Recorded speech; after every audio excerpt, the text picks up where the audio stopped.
एक बार की बात है। एक साधु जंगल में पेड़ के नीचे ध्यान लगाया करते थे।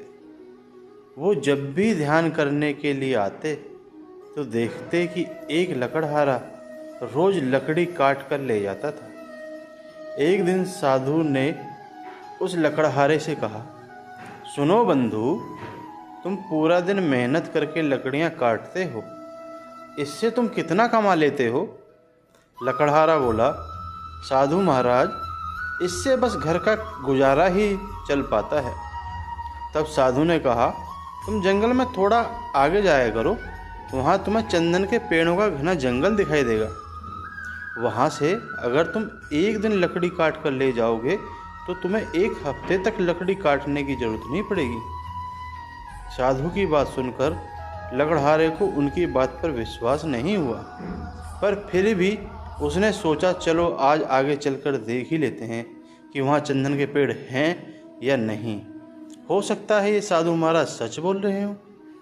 तो वो उन साधु महाराज की बातों पर विश्वास करके आगे जंगल में चला गया और आगे जाके उसने देखा कि सच में चंदन के पेड़ों का बहुत बड़ा जंगल है।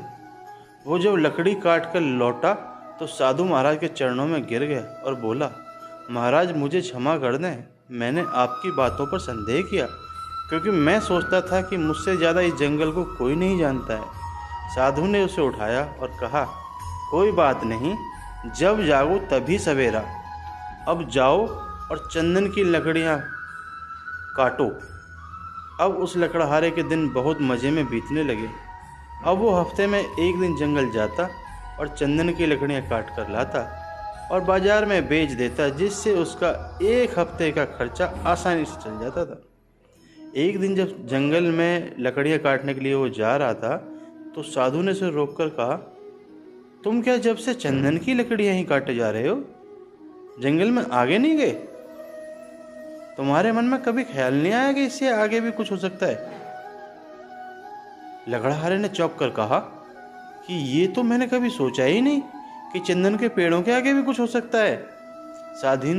साधु ने उसे बड़े प्रेम से समझाया कि चंदन के पेड़ों से थोड़ा सा आगे जाओ, वहाँ तुम्हें एक चांदी की खजान मिलेगी।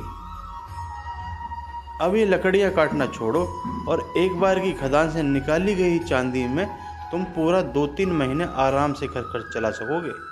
साधु को प्रणाम करके वो लकड़हारा सीधा चांदी की खदान पर चला गया और वहाँ जाकर देखता है कि वहाँ पर सचमुच में एक चांदी की खजान है, जिसे देखकर वो बहुत खुश होता है। अब वो लकड़हारा 2 से 3 महीने में एक बार जंगल जाता, खदान से चांदी निकालता और 2-3 महीने आराम से रहता। ऐसे ही एक दिन जब वो लकड़हारा चांदी लेने जा रहा था तो रास्ते में उसे फिर से वही साधु महाराज मिले। इस बार साधु महाराज ने उन लकड़हारे से कहा कि थोड़ा और आगे जाओ तो तुम्हें वहाँ पर सोने की खदान मिलेगी। जब लकड़हारा चांदी की खदान से आगे बढ़ा तो उसने देखा कि वहाँ पर सचमुच सोने की खदान थी। उसमें इतना सारा सोना था कि जो उसकी पूरी जिंदगी बदल देता।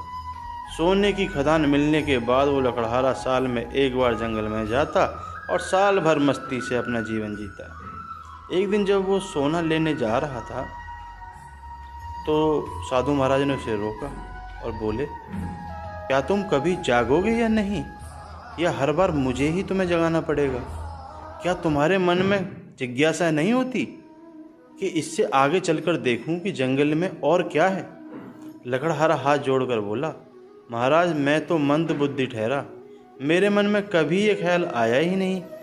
मुझे तो यही लगता था कि संसार में सोना ही सबसे कीमती वस्तु है, इससे बड़ा और क्या हो सकता है? साधु ने प्यार से उससे कहा, अरे मेरे भोले बंधु, सोने की खदान से आगे जाकर देख, वहाँ तुझे हीरे की खदान मिलेगी। जब वो लकड़हारा वहाँ पहुँचता है तो उसे अपनी आंखों पर यकीन नहीं होता। वहाँ पर सचमुच में हीरे की बहुत बड़ी खदान थी। अब वो लकड़हारा एक बार हीरे ले जाता और कई सालों बाद जंगल में आता। एक दिन जब वो जंगल से हीरे लेकर वापस आ रहा था तो देखा साधु महाराज उसी पेड़ के नीचे बैठे हुए थे।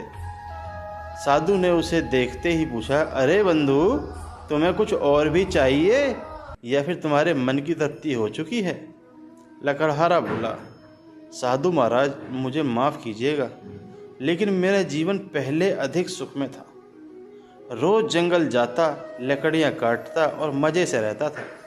लेकिन जब से आपने ये खदानों के बारे में मुझे बताना शुरू किया है, मैंने मेहनत करना बिल्कुल बंद कर दिया है और मेरा शरीर तरह तरह की बीमारियों से ग्रस्त होता जा रहा है। मैं सोचता हूँ कि अगर मैं रोज़ जंगल में जाता, लकड़ियाँ काटता, तो मेरे शरीर में बीमारियाँ नहीं होती। मैं शायद गरीबी में ही जीता, पर मेरा शरीर तो स्वस्थ रहता।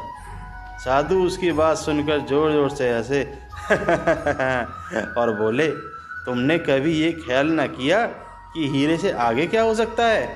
तुम हीरे पर ही अटक गए। यह सुनकर लकड़हारे ने कहा कि हीरे से ज़्यादा मूल्यवान इस दुनिया में और भी कुछ हो सकता है? मुझे तो समझ में नहीं आ रहा है, आप ही उसका उत्तर दें। यह सुनकर साधु महाराज मुस्कुराए और बोले, हीरे के आगे मैं हूँ। क्या तुझे कभी ख्याल नहीं आया कि ये आदमी इतने आराम से यहाँ बैठा रहता है, जिसे पता है कि हीरे की खदान कहाँ है, सोने की खदान कहाँ है, चंदन का पेड़ कहाँ है? सब कुछ जानते हुए भी ये ना हीरे लेने गया, ना सोना लेने गया। इसका मतलब इसे इससे भी ज़्यादा कीमती चीज़ मिल गई हो, तभी तो ये यहाँ पे बैठा हुआ है। ना हीरे लेने गया, ना सोना भर रहा है, ना हीरे भर रहा है। लकड़हारा ये सुनकर साधु के चरणों में गिर गया और बोला, बाबा, मैंने तो ये कभी सोचा ही नहीं। मैं भी कितना मंदबुद्धि इंसान हूँ, जिसे ये बात समझ में ही ना आई। मैं कभी सोच ही नहीं पाया कि जिसे हीरे जवाहरात छोड़ दिए, उसमें कुछ मूल्यवान पा लिया होगा। मेरी मूर्खता के लिए मुझे क्षमा करें और अब मुझे बताने की कृपा करें गुरुवर कि सबसे मूल्यवान वस्तु क्या है, और ऐसा आपको क्या मिल गया है कि आप धन दौलत में भी रुचि नहीं रहा। ये सुनकर साधु महाराज ने मुस्कुराते उत्तर दिया कि सबसे ज़्यादा मूल्यवान ध्यान होता है। जब तुम ध्यान की मुद्रा में होते हो तो तुम्हें अपने अंदर के खजाने के बारे में पता चलता है। अंदरूनी खजाने के पता चलने के बाद आपकी बाहरी खजाने में कोई रुचि नहीं रह जाती है। वो खजाना परमानंद का खजाना होता है। जिस प्रकार से तुम्हें जंगल के बारे में नहीं पता था कि अंदर चंदन भी है, सोना भी है और हीरे भी हैं, उसी प्रकार इंसान कभी अपने अंदर झांक कर नहीं देखता कि उसके अंदर कितनी खजानें छुपी हुई हैं, कितने खजाने का वो मालिक है। उसे जीवन भर पता ही नहीं चल पाता है, क्योंकि उसे अपने भीतर उतरने से डर लगता है। कोई उसे चाहिए जो उसे उसकी अंतर यात्रा पर ले जा सके। इसलिए हे इंसान, ध्यान करा करो, क्योंकि ध्यान से बढ़कर इस जीवन में कुछ भी नहीं है। ये सुनकर लकड़हारे ने साधु के चरण पकड़ लिए और कहा कि आज से आप ही मेरे गुरु हैं और आप ही मुझे ध्यान करना सिखाते हैं। साधु ने भी उसे खुश होकर अपना शिष्य बना लिया। ठीक इसी प्रकार हमें भी अपने जीवन में ऐसे ही गुरु की आवश्यकता है जो हमें ध्यान करना सिखा सके। तो दोस्तों, वीडियो आपको कैसी लगी? आप लाइक, कमेंट, शेयर करके बताइए। बहुत बहुत धन्यवाद।